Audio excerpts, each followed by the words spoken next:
Good morning, students. How are you all? Hope you are fine and safe too. So, student, पहले तो हम बात करेंगे दिवाली की, ठीक है। आई होप सबकी दिवाली बहुत अच्छी गई होगी, सब ने बहुत इन्जॉय भी किया होगा और लोग कहीं ना कहीं घूमने भी गए होंगे। थोड़ा दूर बहुत नहीं, बट नानी के यहाँ या अपने जूनागढ़ में कहीं ना कहीं तो घूमने गए होंगे। एंड होपफुली सब ने उड़न खटोला में भी एक बार चक्कर तो लगा ही लिया होगा। सो आई होप सब ने बहुत अच्छा इन्जॉय भी किया होगा। सो स्टूडेंट्स, हमारा सेकेंड सेमिस्टर फिर से स्टार्ट हो गया है। पहले ऐसे था कि 23 नवंबर से स्कूल स्टार्ट हो जाएंगी 9th से, बट फिर से कोरोना के केसेस बढ़ने लगे हैं, तो अभी स्कूल्स खुलने के चांसेस बिल्कुल नहीं है। इवन दो अहमदाबाद, राजकोट, सूरत, बड़ौरा में तो लॉकडाउन भी हो गया है। तो अगेन फिर से हम बैक टू ऑनलाइन आ गए हैं। तो अभी मुझे लगता है थोड़ा टाइम हमें फिर से ऑनलाइन में ही निकालना पड़ेगा। तो हम फिर से ऑनलाइन पे आ गए हैं, ठीक है। तो इस बार हम स्टार्ट करेंगे chapter 4, that is national movements in India. Okay students, तो अभी आज से हमारा सेकेंड सेमिस्टर स्टार्ट हो गया है। ओके, सो सेकेंड सेमिस्टर के लिए first of all the best सबको, कि भाई आपका ये सेकेंड सेमिस्टर भी बहुत अच्छा जाए। जैसे फर्स्ट सेमिस्टर ऑनलाइन में थोड़ा थोड़ा जैसे आपको समझ में आया है, वैसे अच्छा गया है, वैसे ही आपका सेकेंड सेमिस्टर भी बहुत अच्छा ही जाए। क्योंकि अभी आप सब लोग तो अभी घूमने के मूड में ही होंगे, थोड़े थोड़े स्टूडेंट्स तो दिवाली में इंजॉय किया हो, थोड़ा सा चेंज फिर से अगर बैक टू प्रिविलियंस आ जाए तो हमारा फिर से ऑनलाइन स्टार्ट हो गया है। तो अभी थोड़ा सा दिवाली के मूड से निकल के अगेन बैक टू प्रिविलियंस, ठीक है। तो हमारा सेकेंड सेमिस्टर स्टार्ट हो गया है। तो सेकेंड सेमिस्टर में हम पहले हिस्ट्री के चैप्टर्स कंप्लीट करेंगे, देन सिविक्स, देन जियो, और देन जियो और सिविक्स। सिविक्स और जियो में थोड़े से चेंजेस हो सकते हैं, बट हिस्ट्री हम कंटिन्यू लेंगे। हिस्ट्री में हमारे 3 चैप्टर्स हैं, 3 या 4 चैप्टर्स हैं, वो हम कंटिन्यू लेंगे। एंड यू नो दैट कि हिस्ट्री जो हमारा है वो थोड़ा रिलेटेड, पूरा का पूरा जो 8th से रिलेटेड ही है, जो हमने 8th में पढ़ा है उसी के डीप में है। तो इस चैप्टर में भी हमारा यही है, नेशनल मूवमेंट इन इंडिया में जो 8th का चैप्टर था, फ्रीडम मूवमेंट था, चैप्टर हमारा लास्ट 8th या 9th था सेमिस्टर 1 में, उसी के रिलेटेड ही है सेमिस्टर 1 और 2 में। तो हम पूरा जो 8th में पढ़ के आए ना, उसका ही फिर से मिक्सचर चैप्टर 4 में हम पढ़ेंगे कि भाई किस तरह से हमारी फ्रीडम मूवमेंट स्टार्ट हुई, देन हमारे बॉयकॉट मूवमेंट थे वो कैसे था, देन मुस्लिम लीग, ठीक है, then freeze revolution movement in Gujarat में कैसे चेंजेस आए, किस तरह से डिविजन्स हुए लैंग्वेज और उस हिसाब से। देन आफ्टर हमारे जो रिवॉल्यूशनर्स हैं जिन्होंने बहुत पार्टिसिपेट किया और कैसे चेंजेस किया, उन सब के बारे में पढ़ेंगे। जलियांवाला बाग के बारे में इस चैप्टर में हम पढ़ेंगे, जो ऑलरेडी हमने पढ़ चुका है 8th स्टैंडर्ड में, वही का वही पूरा रिपीट होगा। खिलाफत मूवमेंट के बाद में पढ़ेंगे, देन नॉन कोऑपरेशन मूवमेंट के बारे में पढ़ेंगे। ये सब जो हमने पहले से ही पढ़ चुका है, वही उसके बारे में थोड़ा सा डीप में पढ़ेंगे। आपको याद हो दो चोरा चोरी मूवमेंट भी था, देन आफ्टर स्वराज पार्टी के बारे में भी हमने पढ़ चुका था। तो इसी के रिलेटेड ही है जो हमने लास्ट ईयर 8th स्टैंडर्ड में ऑलरेडी पढ़ ही चुके थे, बट इसमें थोड़ा सा डीप में फिर से हम स्टार्ट करेंगे, ठीक है। तो now we will start our chapter 4, that is national movements in India, ठीक है। So first of all, we will start introduction. During their stay in India, British had become familiar with the political condition of India.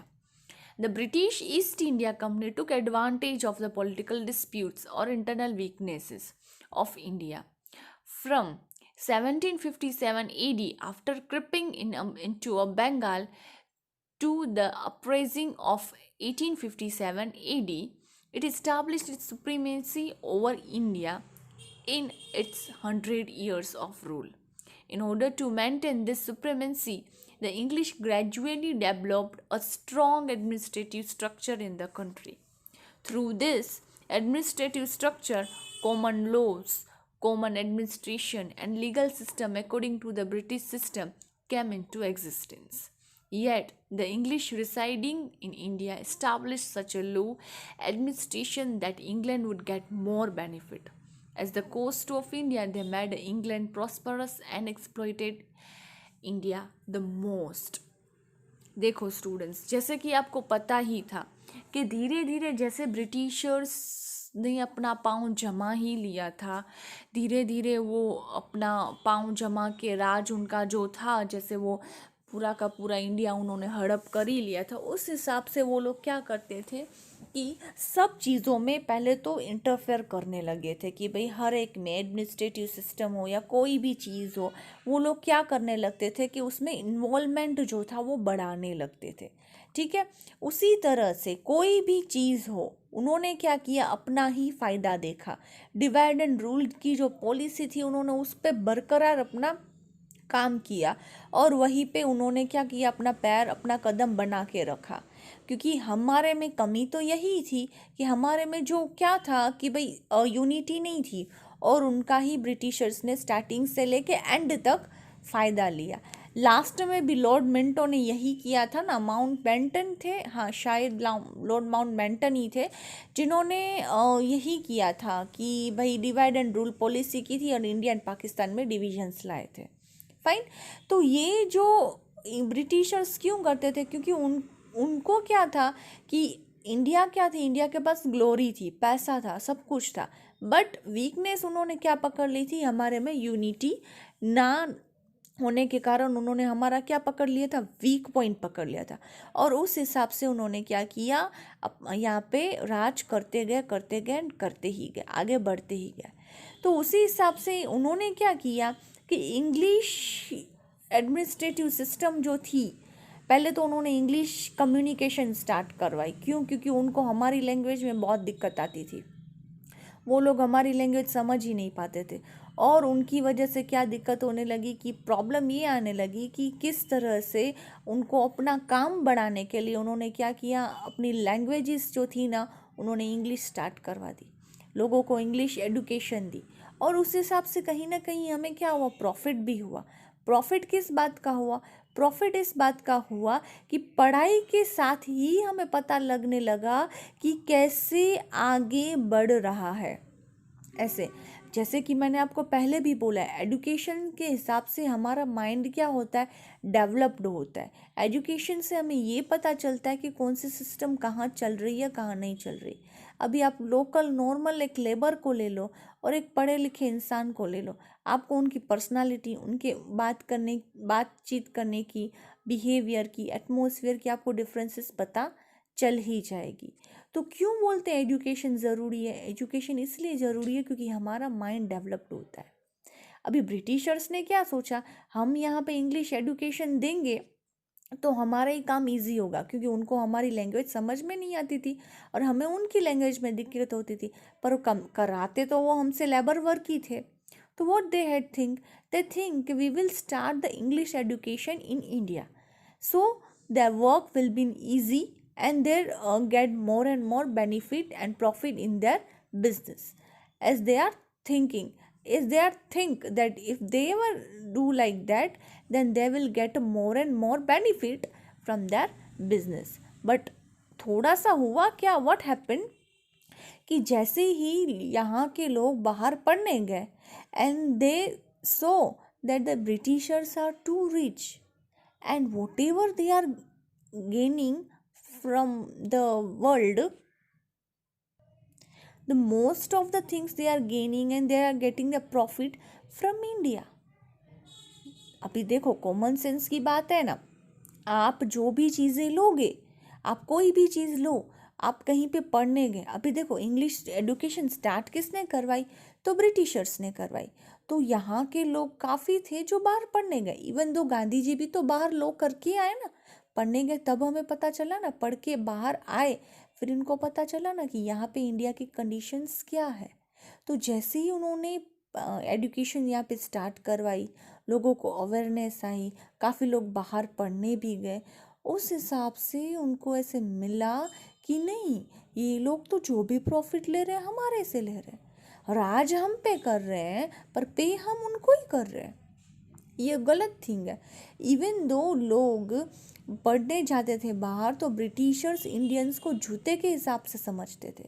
वो ऐसे समझते थे कि ये Indians तुच्छ के हिसाब से है, इनके में बुद्धि नाम की चीज़ नहीं होती है, ये लोग सिर्फ लेबर वर्क ही करना चाहते हैं।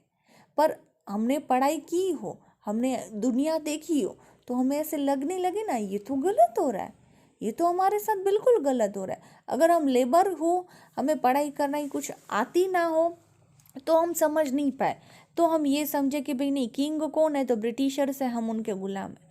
पर हमने पढ़ाई की, हम आगे गए, हम बाहर गए, तो वहाँ पे स्कूल्स में बड़ी बड़ी पार्टीज वगैरह होती थी या कोई भी फंक्शंस होता था ना, तब ब्रिटिशर्स इंडियन को तुच्छ के हिसाब से समझते थे। कोई भी पार्टी में नॉर्मली बात होती थी तो ऐसे समझते थे, दिस इंडियंस आर फुलिश, वैसे वर्ड्स यूज़ करते थे। तो कहीं ना कहीं हमारे लोग जो बाहर पढ़ने गए उनको अवेयरनेस मिली कि ये तो गलत हो रहा है, तो उन्होंने क्या किया, नेशनल मूवमेंट स्टार्ट किया। और यहाँ पे तो इंडिया में रिलीजियस के खिलाफ वैसे भी ब्रिटिशर्स जा रहे थे, तो उनको नेशनल मूवमेंट स्टार्ट उन्होंने थोड़ा थोड़ा तो कर ही लिया था। तो इस हिसाब से क्या हुआ, जैसे ही ब्रिटिशर्स ने इंग्लिश लैंग्वेज स्टार्ट की, यहाँ पे एडमिनिस्ट्रेशन वर्क स्टार्ट किया, तो उसका बेनिफिट हमें क्या हुआ, बेनिफिट ये हुआ कि एजुकेशन से हमें अवेयरनेस मिली। पर सेकेंड थिंग क्या हुआ कि इंग्लिश ही इंग्लिश पढ़ाया जाता था, हमारी कॉमन लैंग्वेज हमें पढ़ाई नहीं जाती थी। ऐसे देखो, कोई भी चीज़ होती है ना, हम बोलते हैं ना कभी भी कहूँ बहुत बुरा होता है हमारे साथ, काफ़ी बुरा होता है, ऐसा क्यों हुआ, ऐसा नहीं होना चाहिए। पर जो भी कोई बुरी चीज़ होती है ना, उससे हमें पॉजिटिव प्लस पॉइंट लेना चाहिए, हमें उससे सीखने मिलता है, काफ़ी कुछ सीखने मिलता है। देखो, ब्रिटिशर्स ने राज किया तो उससे हमें काफ़ी डेवलपमेंट भी मिला। इंग्लिश की लैंग्वेज जो इंटरनेशनल लैंग्वेज है वो भी हमारे कंट्री में स्टार्ट की गई और वो सीखने भी मिली, और उसी की वजह से हमें पता चला कि बाहर लोग कैसे रह रहे हैं और ब्रिटिशर्स हम पे कैसे राज कर रहे हैं। ऐसे तो हुआ क्या, जैसे ही नेशनल मूवमेंट स्टार्ट होने लगा 1857, तो धीरे धीरे क्या हुआ कि इंग्लिश का जो चला हुआ है, इंग्लिश एडमिनिस्ट्रेशन वर्क जो था वो बढ़ने लगा। और उससे क्या होने लगा कि ब्रिटिशर्स डे बाय डे अपने यहाँ प्रॉफिट करते गए और इंडिया को खोखला बनाते गए, खाली करते गए इंडिया को, और अपना बिजनेस बढ़ाते गए। Now we talk about the great national uprising of 1857. So some of the factors that caused the uprising of 1857 were political dissatisfaction, economical exploitation, social and religious factors, military factor, and immediate reasons like inductions of Enfield Rafale in the army. Mangal Pandey was the first martyr of uprising.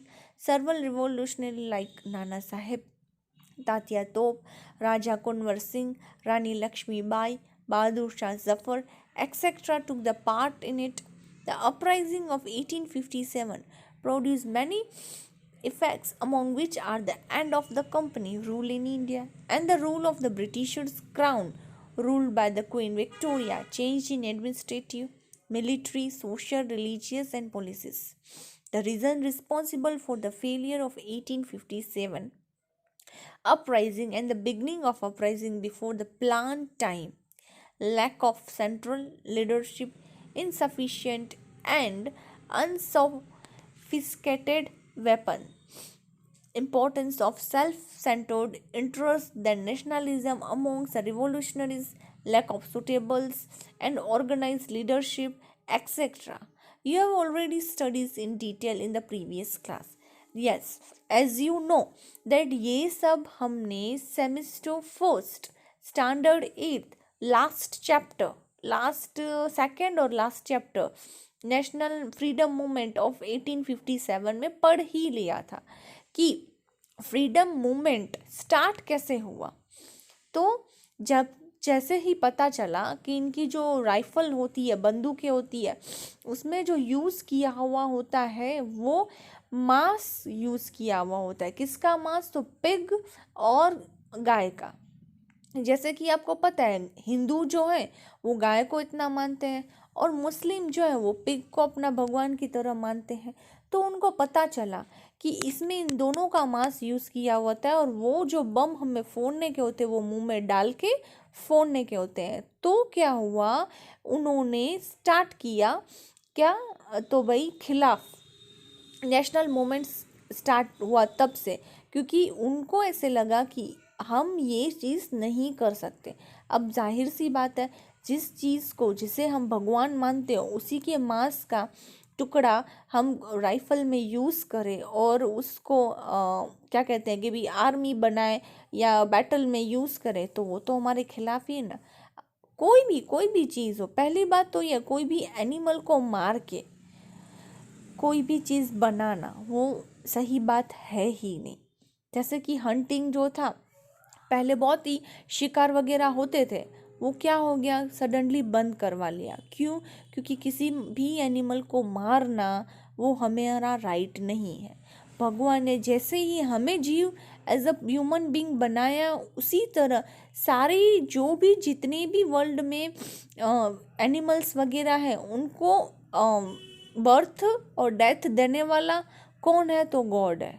उन्होंने हमें right ही नहीं दिया कि किसी को मार के खाओ या किसी को मार के ये चीज़ें बनाओ। बट अभी भी काफ़ी चीज़ें होती है यूज़, इवन दो मेडिसिन में भी हमें पता ही है कभी ना कभी नॉनवेज का यूज़ होता ही है, किसी ना किसी मांस का यूज़ होता ही रहता है। तो इसी तरह से जो अनफाइल्ड रिफाइल था उनमें मांस का टुकड़ा यूज किया जाता था। जैसे आपको पता ही है, हमने लास्ट चैप्टर सेमेस्टर 8 स्टैंडर्ड 8 में सेमेस्टर 1 में पढ़ ही लिया था। तो उन्होंने क्या किया कि मना कर दिया कि हम ये चीज़ नहीं करेंगे। तो ब्रिटिशर ने उनको ऑर्डर किया कि नहीं, ये चीज़ तो तुम लोगों को करनी ही पड़ेगी। तो उन्होंने क्या किया, माना नहीं। जैसे ही उन्होंने मना किया मानने के लिए, तो ब्रिटिशर्स ने क्या किया, हम पे एज इट इज़ अत्याचार करते हैं, अत्याचार स्टार्ट कर दिया।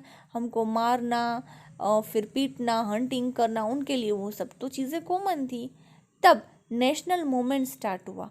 तो हमारे जो फर्स्ट मार्टियर थे जिसने नेशनल मूवमेंट के खिलाफ कदम पहला उठाया था, वो कौन थे, तो मंगल पांडे।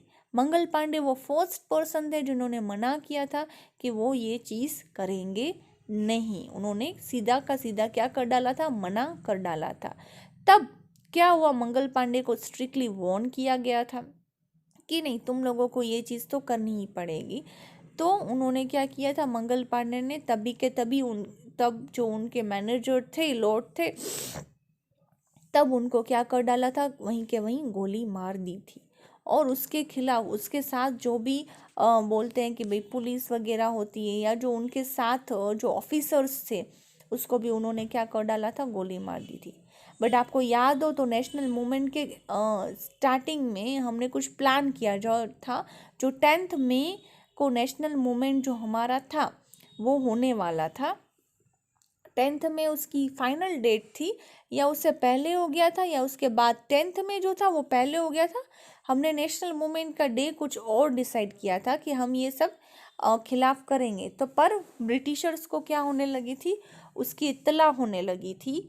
और उन्होंने क्या किया था, मंगल पांडे को मारा भी नहीं था पर पकड़ के रखा था और बोला था कि तुम लोग क्या प्लान बना रहे हो, हमें बताओ तो हम उस प्लान को रोक सकें, ऐसे। बट मंगल पांडे थोड़ा अग्रेसिव में ज़्यादा ही आ गए थे। तो जो हमारा नेशनल मूवमेंट डे जो हमने खिलाफत के साथ स्टार्ट करने वाले थे, जो प्लान स्टार्ट करने वाले थे, वो थोड़ा जल्दी आ गया था। और फिर क्या हुआ था, मंगल पांडे को ब्रिटिशर ने किसी भी तरह से मारा नहीं, बट बुलवाने की ट्राई की कि कैसे भी करके हमें बताओ कि what is your plan to do. पर मंगल पांडे ने लास्ट तक एंड में मौत एक्सेप्ट की, पर उन्होंने प्लान के बारे में बताया नहीं। अभी आपको याद हो तो काफ़ी लीडर्स भी थे जो इसमें इन्वॉल्व थे, जैसे कि रानी लक्ष्मीबाई, बहादुर शाह जफर, राजा कुंवर सिंह, तात्या तोपे। ये सब जो लीडर्स थे वो क्या थे, नेशनल मूवमेंट में क्या हुए थे, जुड़ गए थे। पर यह स्टार्ट क्यों हुआ था, किस वजह से हुआ था, क्योंकि ये ब्रिटिशर्स जो थे वो क्या करने लगे थे, political dissatisfaction, economical exploitation, social and religious factor में जो भी हमारा धर्म था उनके खिलाफ वो लोग क्या करते हैं कि काम करने लगे थे।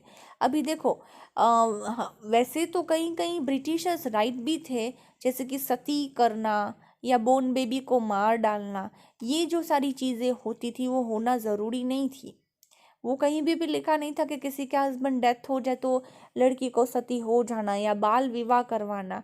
ये सब चीज़ें जो थी कहीं ना कहीं सही थी, जो ब्रिटिशर्स ने बंद करवाई, और ये सही भी थी। बट हाँ, कई चीज़ों में वो रिलीजियस के खिलाफ भी काम करते थे, जो हमें लगा कि ये बात सही नहीं हो रही है, ये बात गलत हो रही है। क्योंकि कहीं ना कहीं हमें ऐसे लगा कि ब्रिटिशर्स जो थे वो भी काफ़ी इन्वॉल्व होने लगे हैं हमारे काम में, हमारे सोशल्स में तो क्या कहते हैं, पॉलिटिकल में तो, एडमिनिस्ट्रेटिव में तो वो इन्वॉल्व होते ही थे, बट सोशल्स रिलीजियस जो हमारे पॉलिसी जो हम चीज़ें मानते थे, उन्होंने उनमें भी ब्रिटिशर्स क्या करने लगे, ज़्यादा से ज़्यादा इन्वॉल्वमेंट होने लगे थे।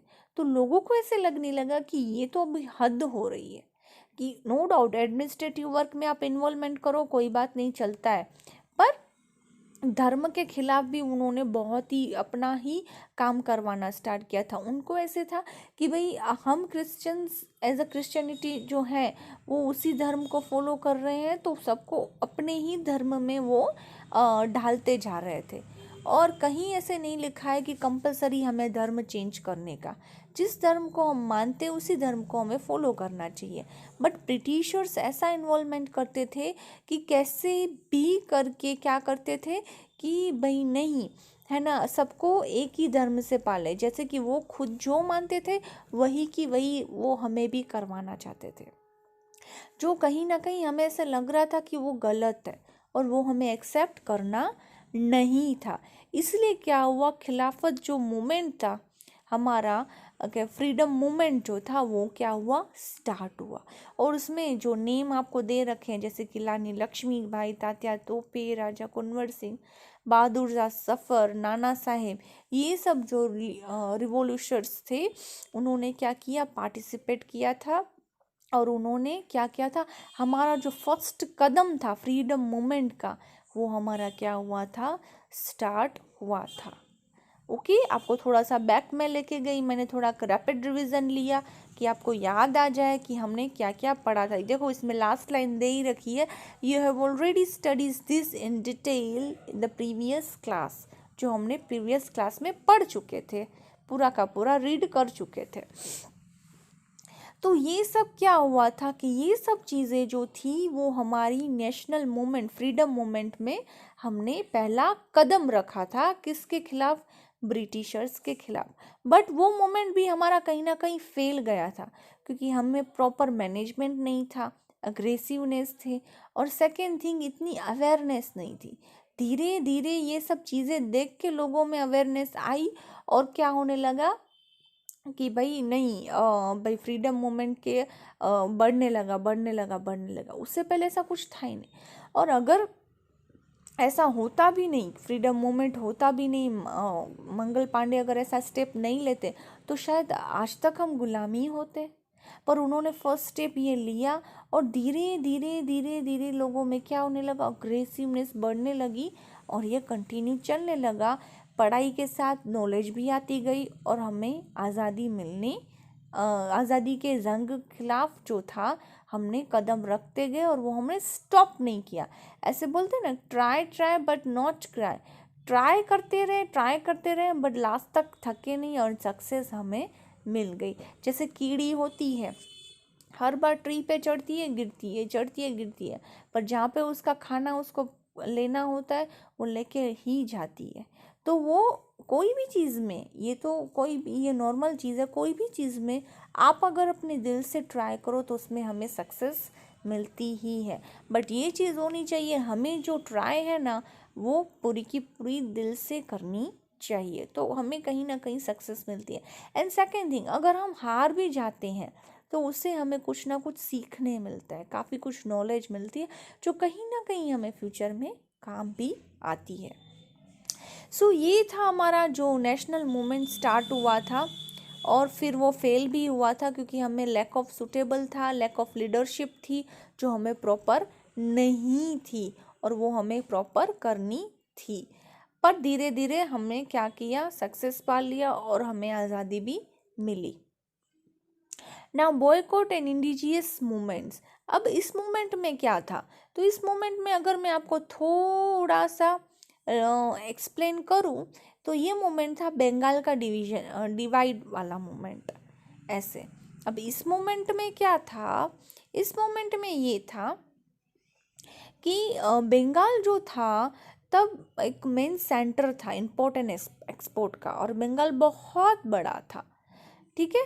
तो ब्रिटिशर्स ने क्या किया, डिवाइड एंड रूल की पॉलिसी स्टार्ट की, और तब आई थिंक सो तब टाइम में इस मोमेंट में बंगाल में 7.5 करोड़ से भी ज़्यादा क्या थी, पॉपुलेशन थी। तो ब्रिटिशर्स को ऐसे लगा कि ये एक पर्सन तो मैनेज नहीं कर पाएगा, तो उन्होंने क्या किया कि डिवाइड एंड रूल पॉलिसी आजमाई, और उसमें उन्होंने क्या किया था, जैसे कि उनको पता ही था कि भाई बंगाल बहुत बड़ा है, तो उन्होंने क्या किया था कि भाई ईस्ट बंगाल जो था ऑलमोस्ट था मुस्लिम पर्सन, वहाँ पे जो मोमेडियंस लोग थे वो ज़्यादा रहते थे, और वेस्ट बंगाल जो था उसमें ऑलमोस्ट हिंदू लोग रहते थे। तो ब्रिटिशर्स का मानना ये था कि इतना बड़ा बंगाल है, अगर हम डिवाइड कर ले ईस्ट और वेस्ट में तो होगा क्या कि उनका काम भी ज़्यादा बढ़ता रहेगा, और क्या होगा कि वो डिवीज़न हो जाएगा तो प्रॉपर मैनेजमेंट में भी 2 पर्सन आ जाएंगे। और तब से लेके क्या होने लगा, उन्होंने क्या करने लगा था कि भाई हिंदू और मुस्लिम में जंग होती है ना, खिलाफ भड़काना, किसी के बारे में बोलना और उनको अपने धर्म के बारे में बताना, उनको अपने धर्म के बारे में बताना, भड़काने लगे थे। ये जो आप ही देखो इंडिया पाकिस्तान लोग बोलते हैं, ये हमारी वजह से पहले से नहीं था। We all are equal, even though हम साथ में ही थे, बट ये काम करने वाले कौन थे, ब्रिटिशर्स थे। ब्रिटिशर्स ने हमारे जैसे बोलते ना कान भर भर भर भर के ऐसे हमें अलग किया। We all are equal, and even though still हम इंडिया में रहते भी हैं तो हम इक्वल ही रहते हैं। हम अभी भी कोई धर्म जात पात में नहीं मानते, बिकॉज यहाँ इंडिया क्या, यूनिटी इन डाइवर्सिटी, हम भिन्न भिन्न हैं बट एक हैं, ऐसे हम मानते हैं। पर ये सब करने वाले कौन थे, तो ब्रिटिशर्स थे। ब्रिटिशर्स ने ये सबसे पहले स्टार्ट किया था हिंदू मुस्लिम का काम, और लास्ट में उन्होंने ही इंडिया पाकिस्तान का डिवीज़न करवाया। तो इस मोमेंट में क्या था, इस मोमेंट में ये था कि ब्रिटिशर्स को ऐसे लगने लगा बंगाल बहुत बड़ा है, तो ब्रिटिशर्स ने क्या किया, ब्रिटिशर्स ने किया कि भाई उनको डिवाइड करना था ईस्ट और वेस्ट में बंगाल को। और जैसे मैंने आपको बताया बंगाल को डिवाइड करना था, तो ईस्ट साइड जो थे ज़्यादा से ज़्यादा जो पर्सन्स पॉपुलेशंस थी वो मुस्लिम की थी, वेस्ट साइड थी जो हिंदू की थी। बट कहीं ना कहीं कोई रिवोल्यूशनरीज था जिनको ये पता चल गया कि भाई ये ब्रिटिशर्स की चाल है, ऐसे डिवाइड कर रहे हैं। तो उन्होंने क्या किया, उन्होंने किया था कैसे भी करके ये जो पॉलिसी सक्सेस ना जाए, उन्होंने क्या किया, ये पॉलिसी सक्सेस ना जाए तो काफ़ी ऐसे जो फ्रीडम फाइटर्स थे जिन्होंने जिनको ऐसे लगा कि ये गलत चीज़ हो रही है, तो उन्होंने क्या किया, पार्टिसिपेट किया और दूसरे दूसरे लीडर्स को ये बात पहुंचाई। और उन्होंने ये सब क्या किया, मैगज़ीन और न्यूज़पेपर थ्रू ये बात फैला दी कि भाई ब्रिटिशर्स ये सोच रहे हैं बंगाल को डिवाइड कर लेंगे, बंगाल को डिवाइड कर लेंगे। तो लोगों में क्या आने लगी, जागरूकता आने लगी कि नहीं ऐसा नहीं हो सकता है, ब्रिटिशर्स क्यों बंगाल को डिवाइड कर रहे हैं। पर ब्रिटिशर्स की पॉलिसी क्या थी कि इतना बड़ा स्टेट है, इतने बड़ा काम हो रहा है, तो अगर हम 2 पार्टीशंस में डिवाइड करें तो हमारा काम भी ज़्यादा हो, इनकम भी ज़्यादा मिले। पर ये जो बात थी वो किसी न किसी के कान में आके पहुंची, और हमारे क्या होने लगा, मूवमेंट, फ्रीडम मूवमेंट स्टार्ट होने लगा कि ये मूवमेंट ऐसे ऐसे नहीं होना चाहिए। बॉयकॉट, कौन सा movement, boycott and indigenous movement start होने लगा कि ये चीज़ ऐसे नहीं होनी चाहिए, हमें डिवाइड नहीं होना है, हम इक्वली थे। और तब हम एक होने के लिए लड़ रहे थे, हम अलग होने के लिए लड़ नहीं रहे थे, हिंदू मुस्लिम एक होने के लिए लड़ रहे थे। और तब उन्होंने क्या किया कि भाई वो क्या होता है कि भाई होती है ना कि न्यूज़पेपर में, रेडियो में, कहीं पे भी ये बात फैला दी कि ब्रिटिशर्स ऐसा सोच रहे हैं, ब्रिटिशर्स ऐसा सोच रहे हैं। पर फाइनली क्या हुआ कि ये डिवीज़न तो हुआ, बट फिर हमारे जो नेशनल लीडर्स थे उन्होंने क्या किया कि बंगाल में उन्होंने क्या किया, स्वदेशी चीज़ें जो है हमारी वो अपनाना स्टार्ट की, बॉयकॉट फॉरेन गुड्स। उन्होंने क्या किया कि बंगाल, उनको पता ही था कि बंगाल जो वो बहुत ही इम्पोर्टेंट ट्रेड सेंटर है, ज़्यादा से ज़्यादा ब्रिटिशर्स कमा रहे थे ना, तो बंगाल के साइड कमा रहे थे। तो हमारे लीडर्स ने क्या किया, हमारे लीडर्स ने किया कि हम लोग हैं वो है ना एडॉप्ट स्वदेशी प्रोडक्ट्स, खुद की ही प्रोडक्ट्स बनाएंगे और खुद की ही यूज़ करेंगे। हम फॉरेन के गुड्स ना एक्सेप्ट करेंगे ना ही बनाएंगे, वो हम एक्सेप्ट ही नहीं करेंगे ना ही वो हम बनाएंगे, उनको हम बॉयकॉट कर डालेंगे, बनाएंगे ही नहीं। उस हिसाब से उनको ऐसे लगा कि कहीं ना कहीं अगर हम ब्रिटिश की चीज़ें ये अपनाएं ना, तो कहीं ना कहीं क्या होगा, ये जो मूवमेंट है डिवाइड का, जो ब्रिटिशर सोच रहे हैं कि भाई डिवाइड करें बंगाल को, वो कहीं ना कहीं सक्सेसफुल नहीं रहेगा और अनसक्सेसफुल रहेगा और हम एक बन के ही रहेंगे। तो हमने क्या किया कि उनकी चीज़ें यूज़ करना बंद कर डाली। इवन धोबी और टेलर्स जो होते थे वो ना ही बाहर के फॉरेन के क्लोथ्स को टच करते थे, ना ही वो प्रेस करते थे, ना ही वो स्टिच करते थे। इवन दो हमने फॉरेन के जो भी फैक्ट्रीज, जो भी कपड़े वगैरह थे वो क्या कर डाले, जला डाले थे, वो किसी को पहनने के लिए ही मना कर डाला था। खुद के ही कपड़े बनाते थे, खुद के ही पहनते थे। नो डाउट तब हमारे पास मशीन्स वगैरह कम थी, बट हमने ये सोचा कि अगर हम ये चीज़ करेंगे तो कहीं ना कहीं क्या होगा कि भाई हमारा जो डिवीजन्स है बंगाल का वो नहीं होगा, और बंगाल में जो लोग जिस तरह से रह रहे हैं उस तरह से रहेंगे। बट क्या हुआ कि ब्रिटिशर्स कहीं ना कहीं माने नहीं, और फाइनली क्या हुआ, डिविजन्स तो हुआ ही था।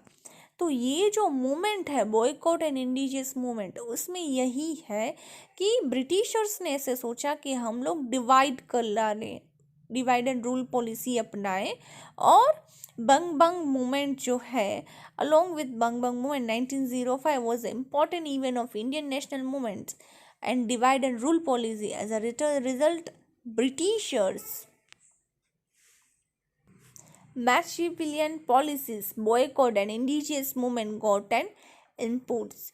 क्या कूटनीति होती है ना, कूटनीति, वो पॉलिसीज अपनाई कि भाई पॉलिटिक्स जो खेलते ना उन्होंने वो अपनाई थी।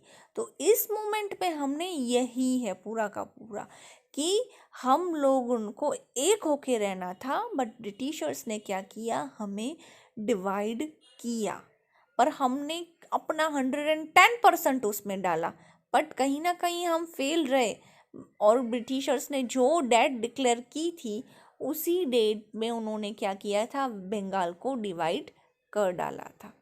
जैसे कि अभी मैं इसमें पढ़ रही हूँ, देखो, boycott and indigenous movement along with Bang Bang movement was an important event of Indian national movement. Because of the divide and rule policy, as a result, Britishers' Machiavellian policies, boycott and indigenous movement got an impetus. Indigenous movements means स्वदेशी चीज़ें हमने खुद की अपनाई थी। Bengal was a big province at the time of British rule. जैसा कि मैंने बोला, बंगाल जो था तब के टाइम पे बहुत ही बड़ा इम्पॉर्टेंट इनकम वाला स्टेट था ब्रिटिश के हिसाब से, which include the present day Bengal, Bihar, Orissa. Compared to other states, Bengal was the central point of national awakening. The impetus and thoughts for national movement came from Bengal. In the 1857 revolt, Hindu and Muslim had a collectivity fought the English. That's why, through the English strategy, divide and rule, they encouraged a communalism and caused divisions among people. Victory Cruise Zone. In the year 1899-1905, divided the vast Bengal province, East Bengal and the West Bengal, in the name of bringing about administrative efficiency. There was a strong opposition to the divisions of Bengal. When Bengal was divided on 16th October 1905, the whole Bengal observed the National Mourning Day. National morning day मतलब morning नहीं है, morning day है, it means शोक day होता है ना, शोक सभा जो मनाई जाती है ना, वो डे मनाया जाता था.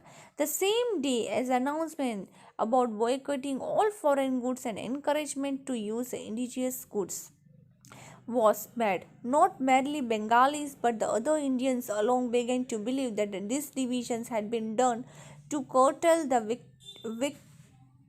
vociferous feelings of nationalism that was catching up in India. That day, Hindus and Muslims tied Rakhis to each other in the entire Bengal to express their unity. Their movement had three major characteristics: adopt indigenous products, boycott foreign goods, and adopt national education. India benefited a lot due to this Swadeshi movement, while the English industries was badly affected due to the boycott of foreign goods. The cloth coming from Manchester, tapped sugar, shoes, cigarettes, tobacco, etc. imported from England are also reduced, and the sale of cloth made in India increased. Factories for making indigenous goods were started. The effect of the movement was felt in the provinces of India like Punjab, Uttar Pradesh, Madhya Pradesh, Mumbai, Madras, etc. Besides, the Bengal eco Swadeshi movement was felt in Gujarat too. The echo of the movement was also heard strongly in the British Parliament, and within a 6 year, 1911, the division of Bengal was scrapped after the rethinking by the Parliament. This was a memorable victory by the Indians. A victory was reluctant united efforts. This was a noteworthy victory of new awakening against the English rule. देखो, जैसे कि मैंने आपको बोला था कि उन्होंने ऐसे सोचा कि हम क्या कर डालेंगे, डिवाइड कर लेंगे. तो हमने ट्राई की, बट उन्होंने क्या किया, कैसे भी करके बंगाल को डिवाइड तो किया ईस्ट इनटू वेस्ट, बट ये चीज़ कंटिन्यूसली लॉन्ग टाइम चली नहीं. और क्या होने लगा कि धीरे धीरे ये पॉलिसी डाउन होने लगी. जो डिवीज़न था वो हमने धीरे धीरे वो डाउन होने लगा, और वो कहीं ना कहीं फर्स्ट जो हार होती है ना वो ब्रिटिशर्स की उनको दिखाई देने लगी, क्योंकि हमने क्या कर डाला था, स्वदेशी चीज़ें ज़्यादा स्टार्ट कर डाली थी कंपेयर टू बाहर की जो हम लेते थे. बाहर के प्रोडक्ट्स हमने क्या कर डाले, बैन कर डाले, बॉयकॉट कर डाले. और इंक्रीज़ क्या होने लगी, तो इंक्रीज़ जो हमारी चीज़ें थी, हमारी फैक्ट्री थी, हमारे इंडियन सेल था, वो इंक्रीज़ होने लगा, और बाहर की चीज़ें की डिमांड्स क्या होने लगी, डाउन होने लगी. तो इस हिसाब से ब्रिटिशर्स को क्या हुआ, कहीं ना कहीं उनकी इफ़ेक्ट तो आई, और धीरे धीरे क्या होने लगा कि ये जो मूवमेंट था वो फेल होने लगा, और धीरे धीरे 6 ईयर में ये मूवमेंट क्या हो गया, फेल हो गया. तो ये कौन सा मूवमेंट था, तो ये मूवमेंट था हमारा बॉयकॉट एंड इंडिजिनियस मूवमेंट. इसमें क्या था कि ब्रिटिश ने ऐसा सोचा कि बंगाल को हम डिवाइड कर डालें. जो चीज़ें हमें समझ में नहीं आई, हमें एक साथ रहना था, तो हमने स्वदेशी चीज़ें अपनाई. हमने बॉयकॉट कर डाली सारी फॉरेन गुड्स को, और स्वदेशी चीज़ें हमने अपनाई. और कहीं ना कहीं ये क्या होने लगा, ब्रिटिश को इसका इफ़ेक्ट भी आया. ओके स्टूडेंट्स, तो आज हम इतना रखते हैं. नेक्स्ट लेक्चर में हम पढ़ेंगे मुस्लिम लीग के बारे में, and birth and development of extreme revolution movement के बारे में. ठीक है स्टूडेंट, तो till that stay home, stay safe, and thank you.